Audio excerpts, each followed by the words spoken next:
Do you want me to enter? Hello, hello. Hello, Aruna. How are you? I am well. Hello, the listeners of Align with Your Dharma.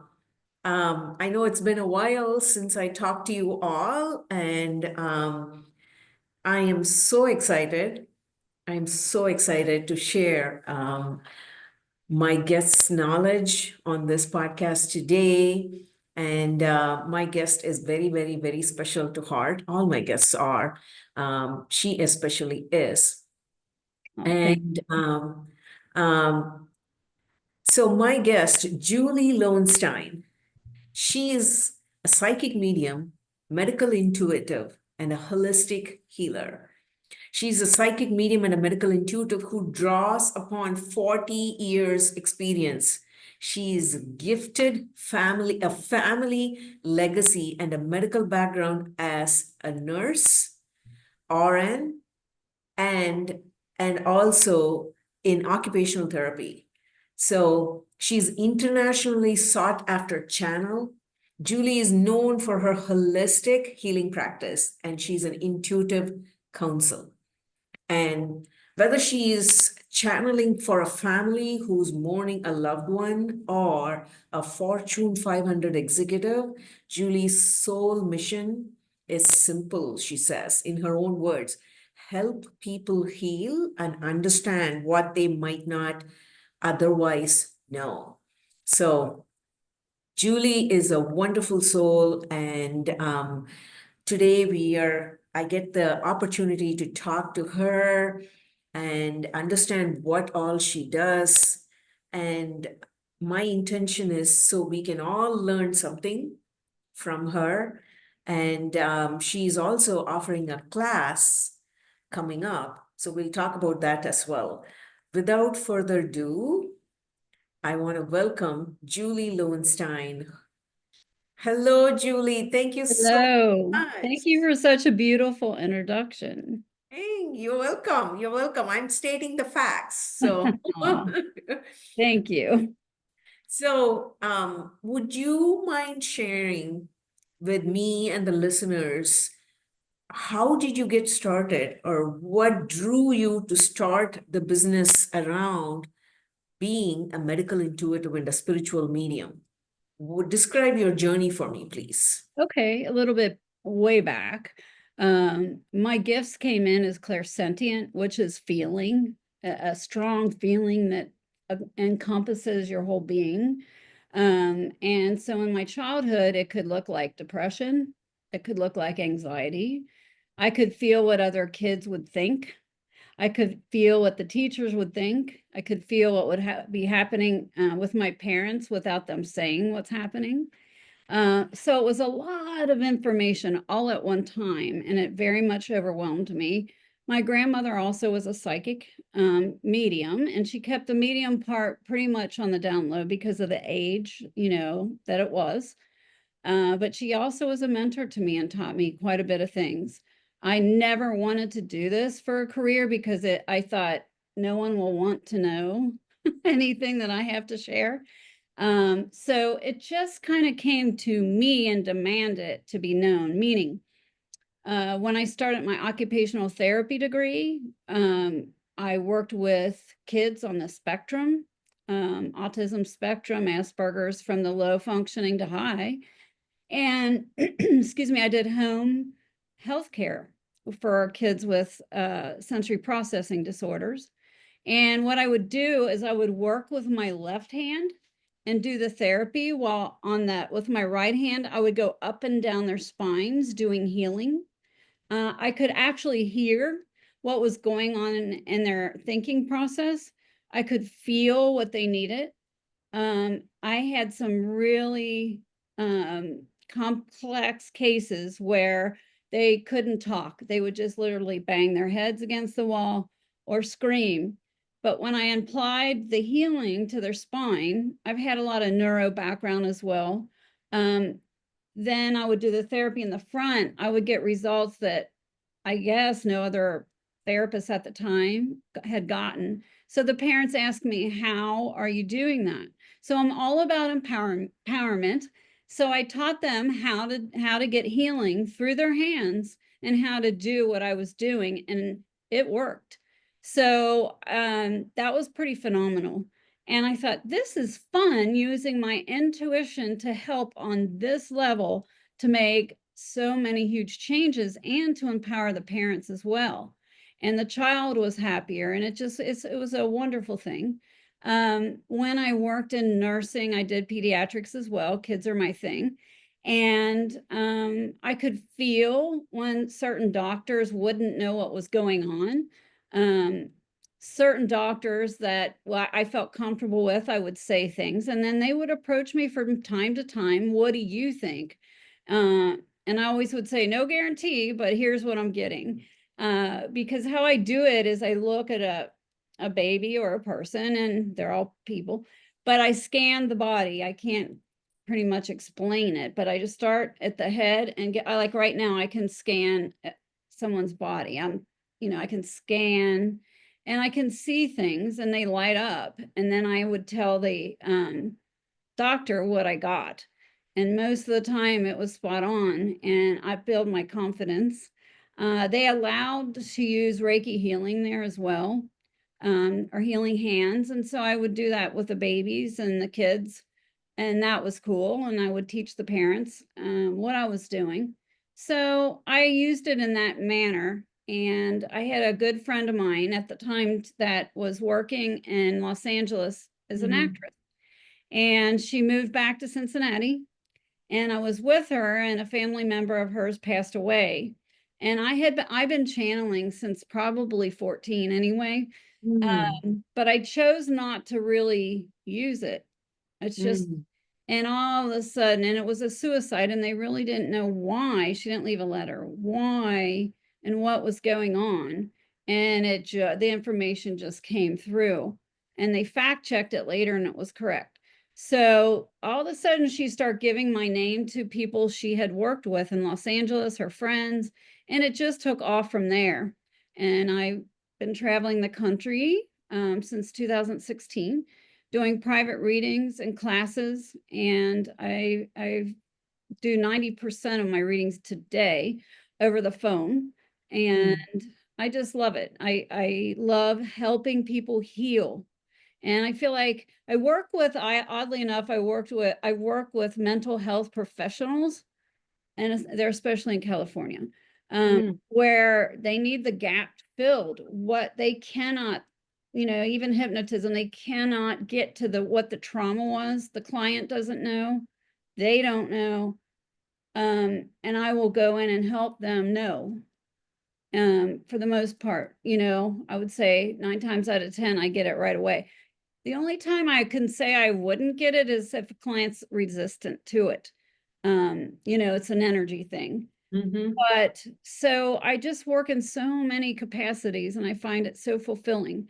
I work with then my medical medium with doctors, in mental health especially. And I help people in so many ways, from financial assistance, like CEOs of companies, as far as financial decisions and that type of thing, to people that when their family members don't speak to them and they cannot get it resolved and they cannot get a resolution, and they really don't understand, I can use my intuition and go in and help them understand and help them explain what it's about, what a soul's journey is about. And that helps them heal too. So I like to think that I help people on so many levels, in so many ways, with my gifts.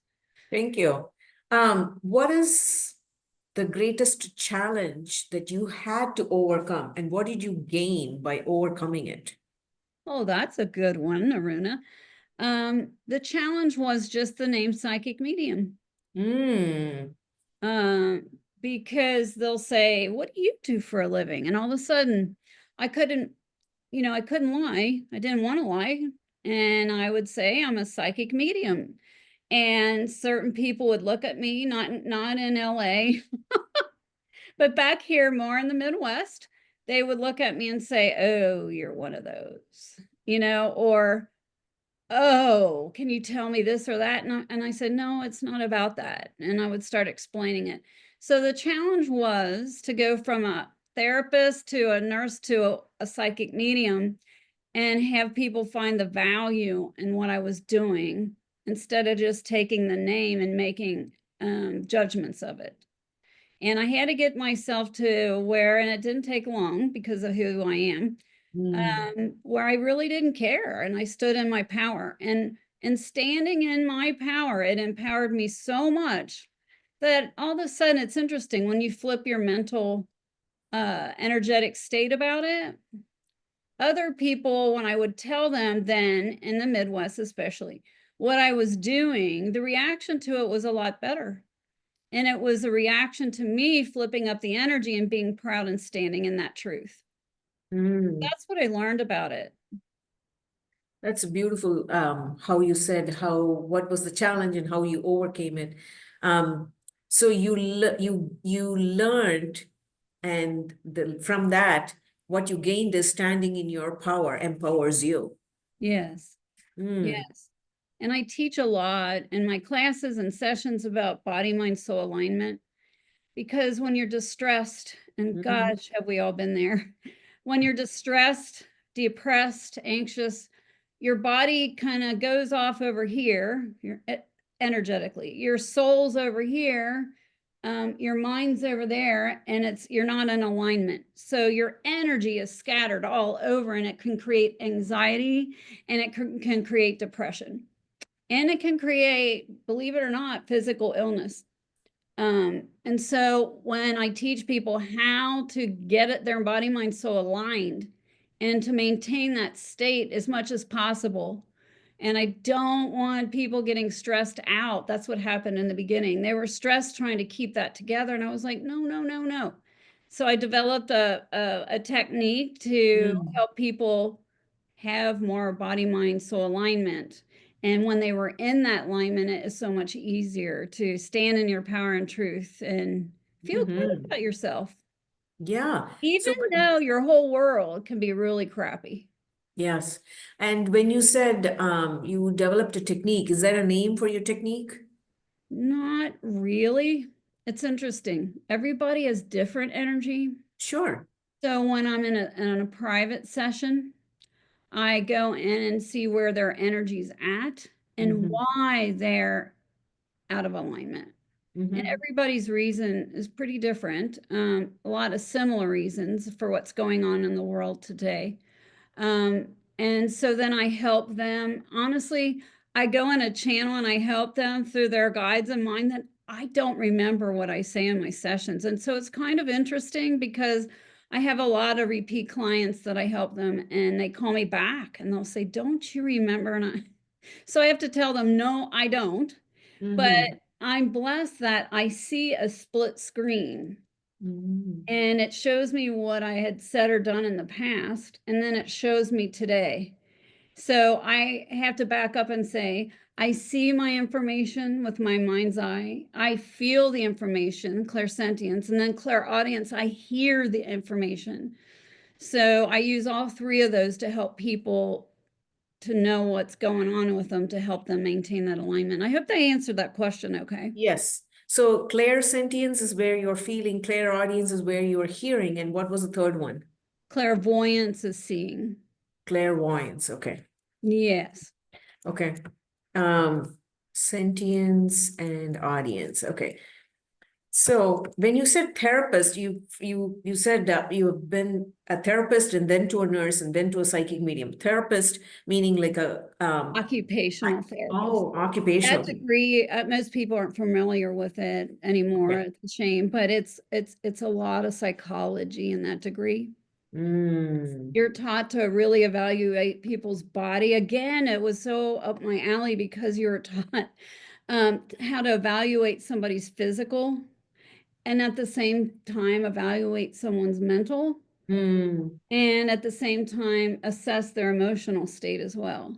And Beautiful. so that started the track on, I did a lot of psychiatric work in a Ohio State hospital, clinicals, and boy, oh boy, I learned how to use it there. And it was really a beautiful degree, and they don't use it as much anymore, and it's kind of sad, but yeah.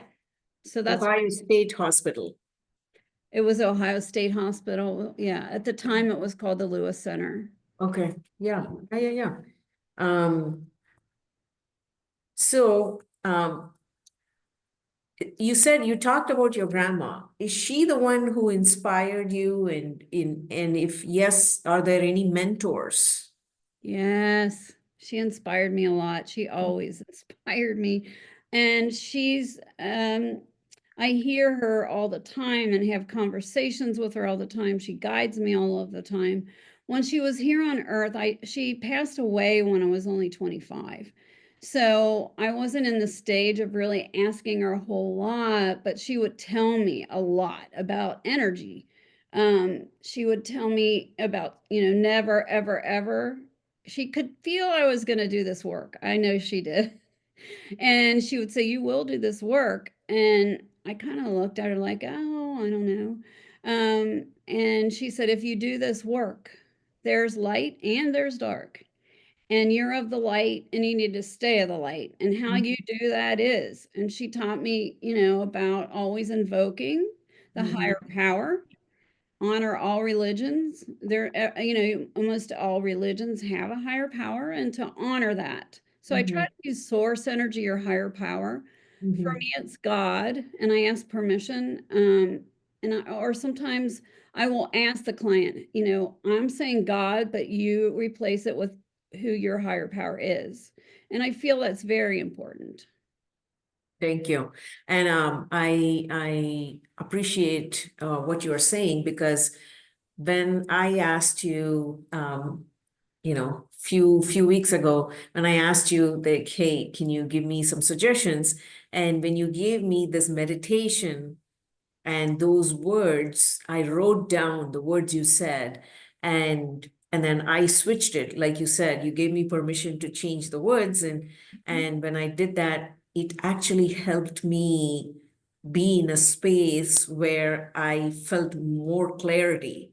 Uh, Wonderful. yes. So I appreciate you explaining how you serve everybody in all religions and how you ask them to change the verbiage.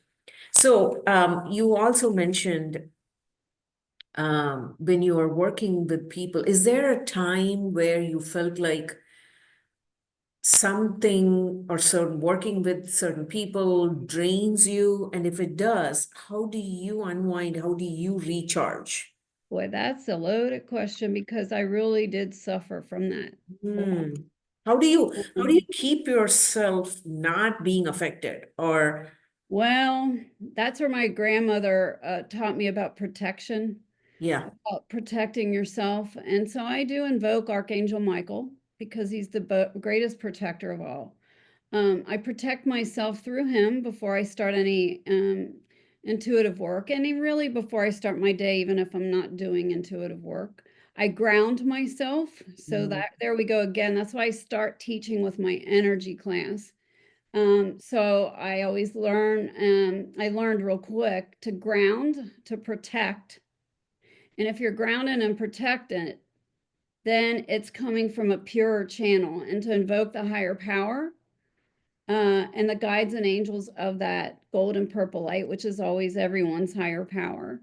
And then I know I'm a clear, open channel. I'm sorry, did I answer the question or is there something? no, Well, no, no. take You are, my yeah. Yeah, I asked you, how do you protect yourself, and recharge yourself when you right. feel drained? So yeah, you're Right. you're answering. Yeah, sorry. Sometimes I just get It's my okay. ability actually comes in while I'm talking about it. So it's a little bit dicey sometimes. But to that end, I was always protecting, but I didn't know about grounding so much. So what I would be doing is channeling either in person, a reading, or on the phone.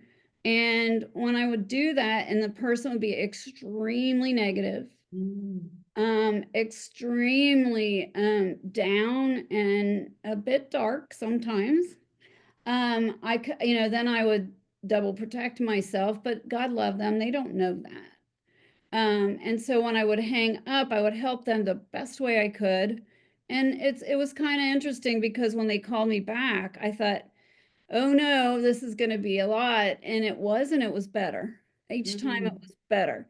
But I did hang up feeling very drained. And when I learned really how to take the grounding and protecting seriously, then my energy really isn't drained from anyone anymore. But refilling my energy is a trick. It's a balance. It's a great balance. I learned this not long ago. A lot of psychic mediums, when I start doing research, have autoimmune disease Mm. common. Um, and so I myself was diagnosed with one, and handle it through a lot of alternative means very well. But there's a fine line between balancing that, helping people and serving people, and still keeping your own energy up for your health and, mental, physical, emotional. It's a balancing act. Yes, definitely. Sometimes I'm great at it and sometimes I'm not. We are all humans, right? Yes. Yeah. Um, and so ground, protect, and refill your energy. And you said that is a balance. Okay. What is the class that is coming up that talks about how to ground, how to protect, how to cleanse the chakras? Can you tell a little bit about that? Yes. Thank you. Well, chakras, I feel and I've intuited are the God-given or source-given energy centers we have in our body. And each chakra, there's the main seven, and then I go into 12, actually deeper ones in the class. But the main seven, it's interesting to know what each one's responsible for in our body and our emotional state and our everything. It just affects, each one has a duty in our body to control energy. And so I teach, what each one does. I take them through a pendulum exercise so they themselves can tell if if the energy is on point and filled, or if it's depleted. And Mm. if it's depleted, okay, what are we going to do about it? And then when you get all those energy centers filled and balanced, Mhm. immediately start to feel better. Um, and then the next step from that is, okay, you got this energy, but we have to protect this energy so we don't give it away. A lot of people are empaths, and you tend to give, and then you lose all the energy from those centers all the time. So it's about learning how to then protect these energy centers. Mhm. And I use Archangel Michael personally, but I have two or three other techniques. And then I teach grounding, because if you don't ground yourself, meaning you're not, a lot of people that are intuitive or psychic or whatever, they have, including myself, have empty lower three chakras because they're using all their energy from the solar plexus of the heart up. So it's Mm. really important to pull that energy down and ground it. And I have many techniques for that, and I tailor it to each client. Um, and then if you want to use your intuition, that's why I teach this first. Then the second course is building your intuition. Because I always feel like if you don't understand your energy centers and what they're doing and why, and you don't know how to protect and ground, then you're just willy-nilly going out there, and it can be a hot mess, and it can affect you physically, mentally, emotionally, and it's a lot. So then that's the second step, is to use that energy for your own intuition. But getting back to the class, it's really important to have it's chakras aligned, meaning filled, cleansed, filled. And when they're cleansed and filled, you have a higher chance of being physically healthy, mentally and spiritually healthy, have a more positive attitude, and you can't even explain why. I mean, some people I teach this to have some really harrowing, horrible issues going on in their home or with their family or their children. And um, it's so cool because when you teach this technique, no matter what's going on around you, if you can maintain the energies and these centers and ground and protect yourself, and it's quick. It's not like it would take hours. That's what Mm. I love about it. I'd say 15 minutes when you once a week to really do a thorough job, 15, 20 minutes, but every day you can do it probably in 5 minutes when you really learn it. Why that's important is that it brings, again, your body, mind, soul in line. So no matter what crap is going on around you, you can maintain it and handle it without getting really thrown and really ill physically, or anxiety, or the depression. A lot of people suffer with Absolutely. that. Yes. And when you mentioned some great points, because sometimes people think, especially women think like, oh yeah, it's selfish to ground myself and protect myself. It is not.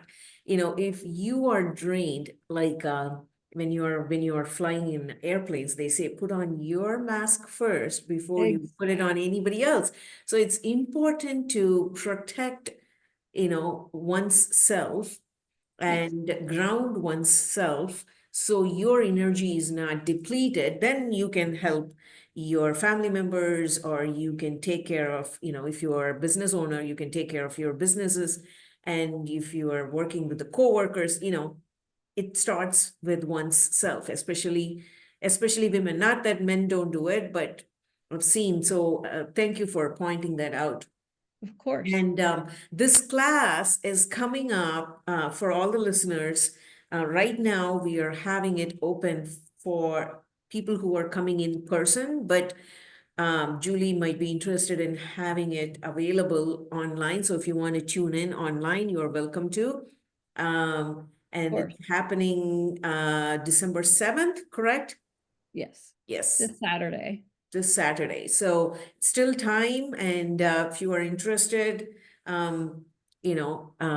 message us, and I'm going to post the link on the YouTube channel as well, so you can message us, and I will provide Julie's information, so you can email Julie, you can message her, contact her, and I will provide her Instagram profile link and her Facebook link.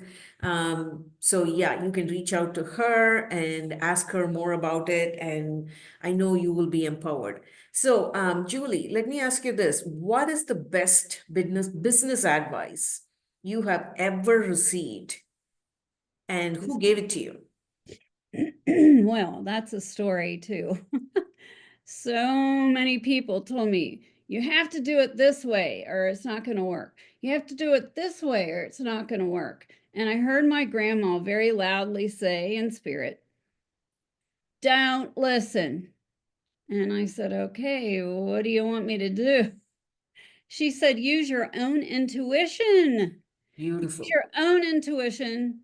Keep your energy up leveled and high, and Yes. people will come. And so I flew out to California in 2016. I started. And 17, I was living there 3 months on, 2 months off, 3 months on, 2 months off. So Mm-hmm. I did this until the pandemic, and I really built up a big client base, which then expanded out of California and out of the country, and it just kind of built upon itself. And people to this day wonder why and how I do what I do and get the clients. And it's just being in alignment. They feel the genuineness, I've been told, and they feel my energy is Yes. clean, meaning clean energy, meaning um, genuine feeling, genuine empathy, um, a genuine interest in really, really, really helping people, because I I've suffered a completely. lot in my own life where, um, I could hear my grandmother say things, but I kind of wasn't interested, and she let me have it. So, the only Trusting thing, your own intuition and up-leveling your energy. yes, Beautiful, yes, beautiful. That is so important though, because we always think, oh yeah, I have to do what Julie wants, or I have to do what my husband wants, or I have to do, but trust your own intuition. That is a wonderful, your grandma is full of wisdom, obviously. yes, And sometimes when we hear whether they're alive and giving us information and words of wisdom. Sometimes we don't want to listen to it, and then later on we realize, yes, yes, Yes. Yes, I've we have had a all lot rolled our of eyes aha and done moments. that. Yeah, I've had a lot of aha moments, and yeah, she's So let me ask you this: do you have any regrets in this business or in general in in life. general? You can pick if you want to, if you want to say any regrets. It can be in business. It can be if it is in personal, or if you don't have I regrets. wish I would have. I don't regret my formal education and then what and all the experiences it brought me. But honestly, I wish I would have started this very young. But Mm. then I know that God always has a plan and there's always divine timing and order. But the only regret would be that I didn't do this sooner. Okay, Do that's a this good work answer. more soon, you know, sooner. And I also about regret. I get a lot of clients. It's interesting you ask me that. So many people today are laden with regret. Mm. And it's a thing, and I really didn't know it. But especially the last 2 years when the ascension process really kicked up, people are of the light that are uh, self-reflecting more are feeling guilty and they're feeling responsible for one of their either one or more of their family's actions that aren't so positive, or they're taking on a lot of regret. Oh, if only I could have done. Mm-hmm. So I honestly can say I have no regrets in my life. I can say that now because I do believe God has a divine plan. And if you live by your heart chakra and you're genuine and you have good intentions and you've done your very best in your life, you know, it may not turn out the way you want it at all. That's where I help people too. But I've done all that and this is a mess. You know, I've said that too. But once you get up and over and past it, really, every soul's responsible for itself. And Yes. family tends to pull you in and beat you up because they don't want to look inside at Mm. themselves. So they, especially children, can beat you up. And parents, you know, why didn't you do this? Why couldn't you have done that? Well, wait a minute. I can actually say I've done my best. And I feel like everybody does try and do their best at the time. Yes. And if you didn't, hey, life is a big school and we're meant to mess up. And the biggest deal is if you've learned by it, there are no mistakes. Yes. And if I'm you're glad you said that. I'm and if so you have glad you good said that. intentions, I always Yes. feel like if someone has good intentions, that's all that matters. A mentor in my 30s taught me that about intention, and that intention was everything. Yeah. And it's true, you know, and I teach Yes. that too. And when you said, as long as we learn from it, that's all it is. When we make mistakes, just learn from that experience. What is this experience trying to teach me? And move on rather than, being ruminating in that, oh, yes, I made a mistake. Yes, we are humans, we make mistakes, but are we learning from that experience and moving on, right? And I always Not- say a lot in my readings and classes is that we are a soul living a human experience on earth, and it's one hell of a ride. You know, being human for a soul is very difficult. And a lot of people might not get that right now, but they will. And we were put here as souls, and we have certain lessons to learn. I've channeled this various ways from above, and we have many lessons to learn, and we're giving this opportunity in life to complete those lessons, and that requires a lot of detours, a lot of mistakes, if you want to call them that. I don't. Um, I just call them detours, and you know, That's a so good one. yeah, I call them feedbacks. I It's no like that. mistakes, it's feedbacks. But detours, yes, as long as you tune into yourself and learn something from that experience, and sometimes detours are needed in order to get to where we need to go. Yes, and you know, if you journal it, or if you're not a writer, speak it.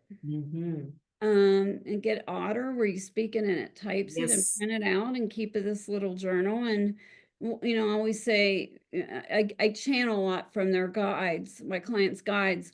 Have them write 6 qualities of this person you just broke up with.